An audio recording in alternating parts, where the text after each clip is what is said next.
YouTube playback speed not working problem solved. Hello guys, welcome back to another brand new video. So today in this video I'm going to show you how you can fix this problem. As you can see here, playback, if it is not working, then this video is absolutely for you.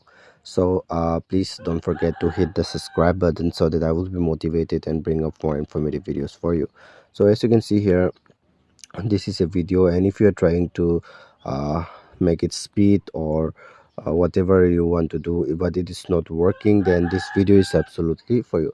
So what you have to do to fix this problem here, you just need to scroll down here, and then here you will get shorts option. Okay, just click on the sort option, and then click on the 3 days on the top right corner, and then here you can see you'll get one option that is send feedback. On the bottom, simply click on send feedback, and then here you can see this type of interface will be pop up. Just click on get start option, and then and then click on allow one time.